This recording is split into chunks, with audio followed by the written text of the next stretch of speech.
Hello YouTube, and Happy New Year to you all. Hope you all had a good Christmas, etc. I thought I'm out about today, and it's absolutely, well, it was absolutely chucking it down. It's lightened off a bit now.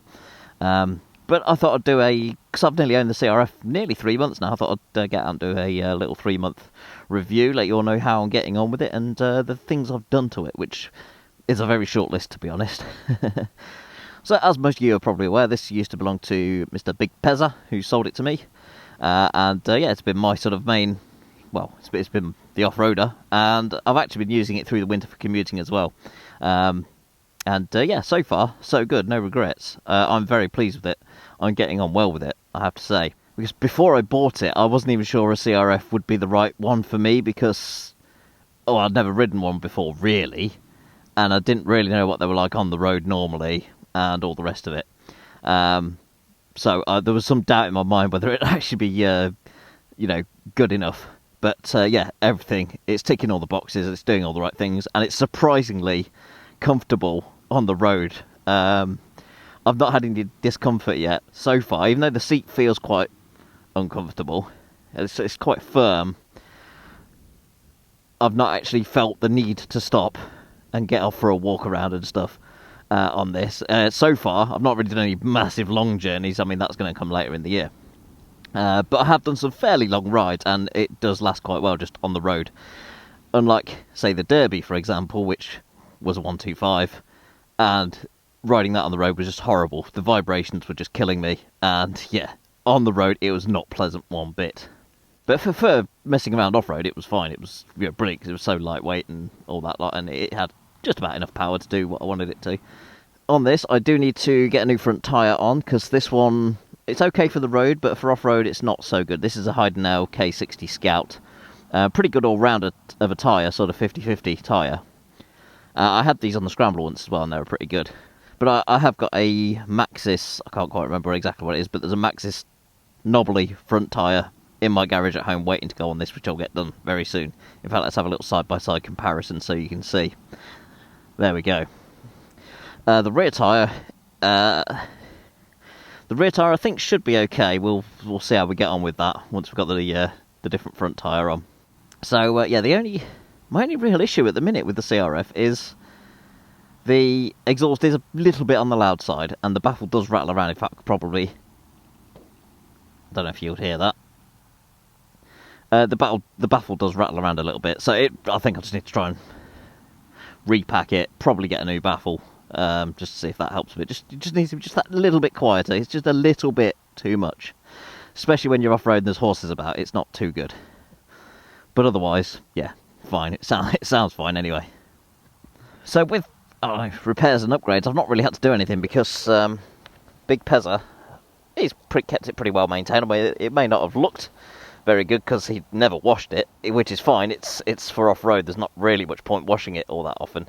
Only the important bits, which he has done, and he's kept it well looked after. I've not had any mechanical issues or issues with bearings or the usual sort of wear and tear. I've not had any of that. Touch wood somewhere. Touch wood, not yet. It's all fine. The one thing I have replaced is the headlight. The headlight that was on before this was a cheap one, like just a cheap Chinese aftermarket basic enduro headlight, which wasn't very bright. I had one incident where a car just pulled out on me, seemingly as if they didn't see me. I mean, they probably did, they probably didn't care, they probably just pulled out anyway. I don't know, but I was sort of factoring in that maybe the headlight is just not bright enough. And what had happened was, on the old headlight, the reflector along the bottom edge had corroded and it had just crumbled away. I mean, that partially could have been my fault. After all, I did put it face first into a tree that time, and it did damage the headlight bracket, I think it was. The headlight did take a bit of an impact from that, so that's probably what's made it worse anyway. But I have since got one of these. This is a 20 headlight unit, which is from 24mx.com, I believe. Company over in Sweden it came from. Yeah, I think it was about £36 for the headlight, including shipping, I think, on this Black Friday deal. So yeah, this came through. The problem I was finding was finding one of these cheap ones, which they all have cheap basic bulbs in them. They don't have H4 bulbs. So I wanted something that should have a decent bulb. So it took me a while, but I did find these have a 50 watt H4 bulb, and that's a little bit better. So I've got this one fitted. It's a bit brighter. It's certainly much better than what was on there originally, that's for sure. Still not great, but I think it's the best I'm going to get without actually going out and finding a proper Honda CRF headlight, which will cost also, well, I don't know, £300 probably. But that one should do. I might get some secondary lighting as well, just help be seen a little bit on that. But the actual the actual beam that this projects, it's a bit on the weak side, but it's not, it's certainly not as bad as what it used to be. So yeah, there's that. This is the original screen that I did break when I borrowed this off Pez at that time. What I did was, because this screen was a lot taller, obviously the angle's a bit different as well, which I'll get into that in a minute. But yeah, the screen was a lot taller. I cracked it. I can't remember which side it was now. There was a crack on it, and I looked at it, I thought, well, that could still be savable, because these bits are still intact. So all I've got to do is just cut it down. So I got the Dremel out. Wasn't expecting it to really work very well, but then I just sort of drawn an arc across the top of the screen, cut it as neat as I could, and it's actually turned out not too bad. So I've still got the screen on it. Haven't decided if I'm going to keep it on there or not. Certainly for the winter it's handy just to keep the sort of wind off you. And I've just noticed I forgot I need to reattach it so the brake line doesn't go underneath it, because that's kind of, that should go up and over, not under. I'll sort that when I get home.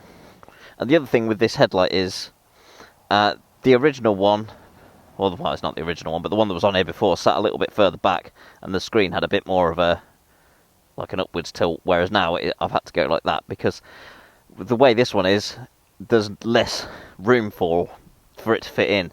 So I had to actually make these headlight brackets to stand it away a bit, so everything would fit and the wiring would all be there and everything. So yeah, I 3D printed these brackets, designed to originally fix to these rubber straps that you get with the headlight. That is bolted straight through to the original headlight mount, so that worked out quite well. And then it's just bolted onto there. It doesn't look too bad. It's not completely awful, but it will do.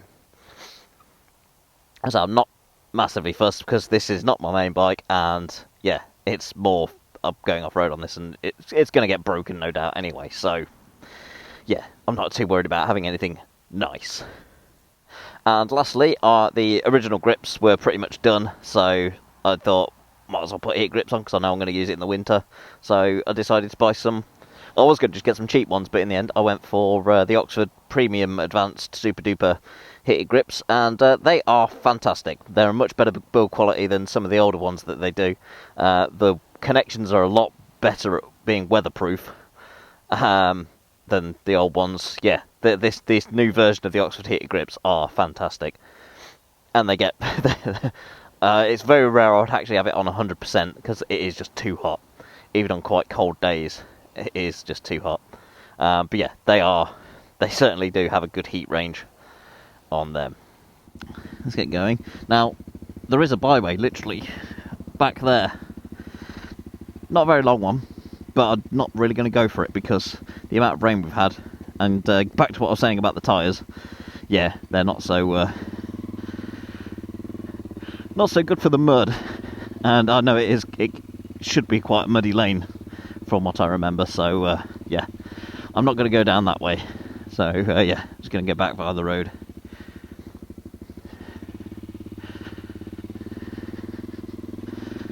We'll just settle with this dirty puddle instead. And as for off-road, well, you've seen on a couple of videos now, I'm getting on fine with it. It is, much better to have this for off-road. You can travel up to Surrey, where all the green lanes are, in comfort, have a day out on the lanes, and come home.